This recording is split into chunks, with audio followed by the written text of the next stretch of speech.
Hello, my name is Keegan Haar, and this is my project. So I'll quickly be going over random list, which is obviously where a lot of the functionality for our program is.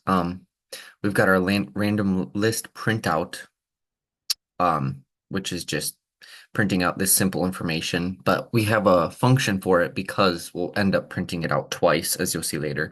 We have a random add e element.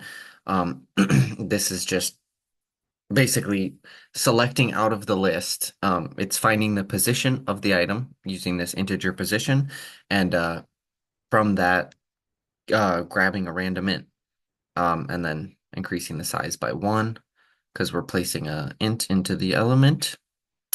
So yeah, this is just basically the positional conditions to find an element and randomly add it. And then we also have random remove. Um, which is this whole function. Pretty much same thing as add, except it's minusing it, as you can see, position minus size.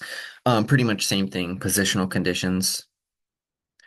Um, then we have our random get, very similar as well, just randomly picking an element out of our list there. And then we have our print list, which is we'll call a couple times, which is just printing out the list that we have at the moment.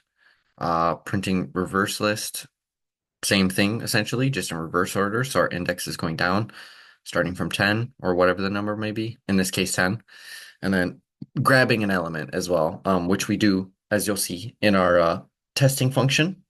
We grab an element, which I'll show you right now. We've got our specific elements, which we're giving values to, but then we have like our, where is it?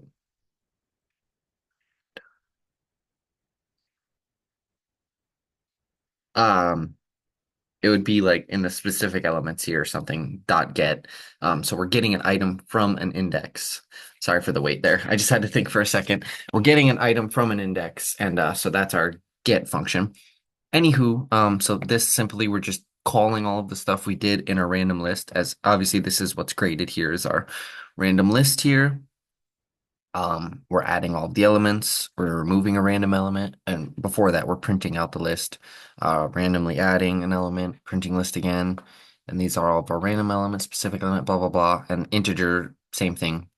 Anywho, you get the point. That's not the part that's graded, obviously. The random list and the functionality is what's most important, because this other part's pretty easy. We're just calling everything. So, got our name at the top, we're displaying the 10 elements. And then we're displaying those in reverse order, as you'll see, 9, 10, 3, 9, 10, 3. I'm not going to do count the whole thing out. Remove a random element, 2. Now we're displaying the list without 2. As you'll see, 2 won't show up. And then we're putting 2 back in here. Or no, sorry, we're putting 11 in, which was the new element we were putting in. They were choosing a random element. And these are 5 specific elements. As you can see, 2 I made above 10, which is our cap, and that's why they're null. Then again, we're doing this except with integers, and you'll see, boom, there we go. Removing 2, printing out 8. And so that's my program. Thank you very much for watching.